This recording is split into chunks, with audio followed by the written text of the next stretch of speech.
ಅರೆ ಕಡಿಮೆ ಹಾಕು ಆದ್ರೆ ಅಸಲಿ ಹಾಕು. MDH ಕಾಶ್ಮೀರಿ ಕೆಂಪು ಮೆಣಸಿನ ಪೌಡರ್. ಇನ್ನು ರಾಜ್ಯ ಸರ್ಕಾರದ ಜಾತಿ ಗಣತಿ ವಿರೋಧಿಸಿ ಒಂದು PIL ಅರ್ಜಿ ಸಲ್ಲಿಕೆಯಾಗಿತ್ತು. ಅದರ ವಿಚಾರಣೆ ನಡೀತಾ ಇದೆ.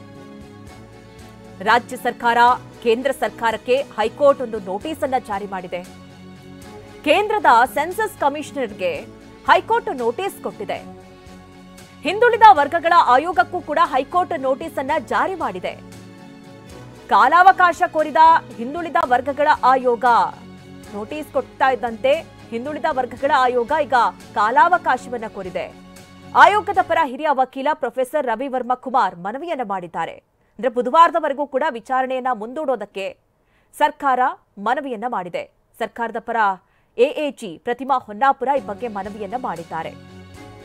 ಇನ್ನು ಮೀಟರ್ ರೀಡರ್ಗಳಿಂದಲೂ ಕೂಡ ಮಾಹಿತಿ ಸಂಗ್ರಹಿಸಲಾಗ್ತಾ ಇದೆ.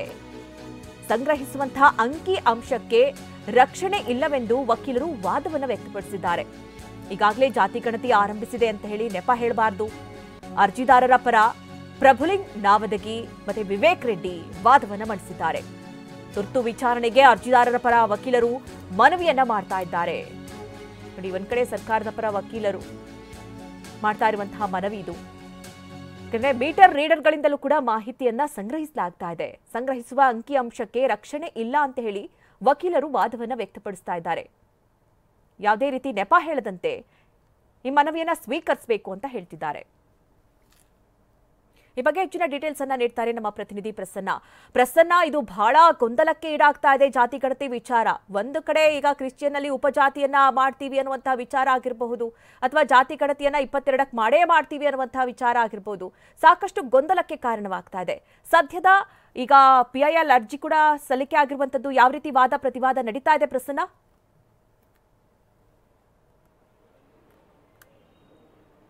ಮಧುನಗರ ಇದೀಗ ಜಾತಿ ಗಣತಿ ಅಥವಾ ಶೈಕ್ಷಣಿಕ ಸಾಮಾಜಿಕ ಆರ್ಥಿಕ ಸಮೀಕ್ಷೆ ಅಂತ ಕರೆಯಲ್ಪಡುತ್ತೆ. ಈ ಸಮೀಕ್ಷೆಗೆ ಸಂಬಂಧಪಟ್ಟ ಹಾಗೆ ಗೊಂದಲಗಳು ತಾರಕಕ್ಕೆ ಏರ್ತಾ ಇದ್ದಾವೆ. ಅದು ಕೇವಲ ಪಕ್ಷದ ಮಟ್ಟದಲ್ಲಿ ಮಾತ್ರವಲ್ಲ, ಸಚಿವರು ದೊಡ್ಡ ಮಟ್ಟಿಗಿನ ಆತಂಕವನ್ನು ವ್ಯಕ್ತಪಡಿಸ್ತಾ ಇದ್ರೆ ಪಕ್ಷದ ಭಾಗವಾಗಿರುವಂತಹ ಪಕ್ಷದ ನಾಯಕರು ಕೂಡ ಇದಕ್ಕೆ ಸಂಬಂಧಪಟ್ಟ ಹಾಗೆ ಸರ್ಕಾರದ ಮೇಲೆ ಒಂದಷ್ಟು ಒತ್ತಡವನ್ನು ಹೇರುವಂತ ಕೆಲಸವನ್ನ ಮಾಡ್ತಾ ಇದ್ದಾರೆ. ಇವತ್ತು ರಾಮನಗರದಲ್ಲಿ ಮಾಜಿ ಸಭಾಪತಿ ಸುದರ್ಶನ್ ಅವರು ಮಾತಾಡಿದ್ದನ್ನು ಕೂಡ ಗಮನಿಸಬೇಕಾಗುತ್ತೆ. ಸರ್ಕಾರ ಈ ರೀತಿಯ ಗೊಂದಲಗಳನ್ನ ಇಟ್ಟುಕೊಂಡು ಯಾವ ಕಾರಣಕ್ಕೆ ಸಮೀಕ್ಷೆಯನ್ನ ತರಾತುರಿಯಲ್ಲಿ ಮಾಡಲಾಗ್ತಿದೆ ಅನ್ನುವಂಥದ್ದು ಮೊಟ್ಟ ಮೊದಲ ಪ್ರಶ್ನೆ.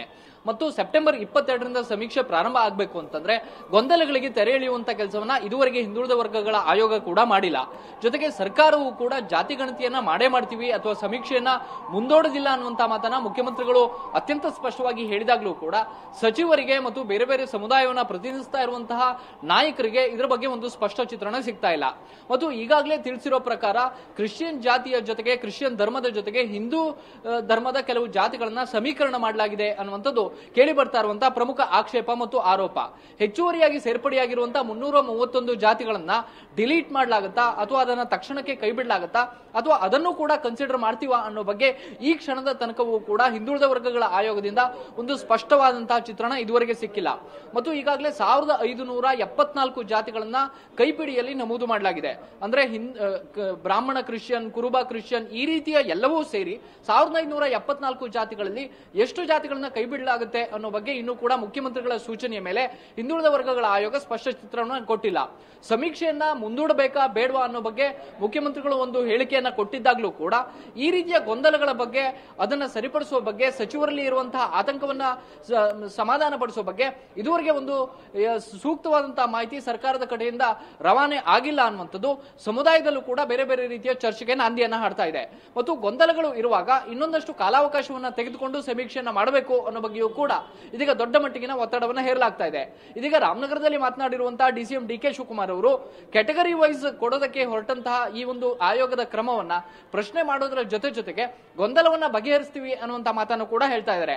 DCM DK ಶಿವಕುಮಾರ್ ಅವರಾಗ್ಲಿ, ಮುಖ್ಯಮಂತ್ರಿ ಸಿದ್ದರಾಮಯ್ಯ ಅವರಾಗ್ಲಿ ಬಿಜೆಪಿಯ ಮೇಲೆ ಮಾಡ್ತಾ ಇರುವಂತದ್ದು ಕೇವಲ ಪೊಲಿಟಿಕಲ್ ಆರೋಪ ಅಂತ ಮಾತ್ರ ಹೇಳಬಹುದು. ಅದರ ಹೊರತುಪಡಿಸಿದಂತೆ ಸರ್ಕಾರದ ಭಾಗ ಆಗಿರುವಂತಹ ಸಚಿವರಲ್ಲಿಯೇ ಇರುವಂತಹ ಗೊಂದಲವನ್ನ ಹೇಗೆ ಸರಿಪಡಿಸ ನಡೆಸಲಾಗುತ್ತೆ ಅನ್ನುವಂಥದ್ದು ಅತ್ಯಂತ ಪ್ರಮುಖವಾದ ಪ್ರಶ್ನೆ ಆಗುತ್ತೆ.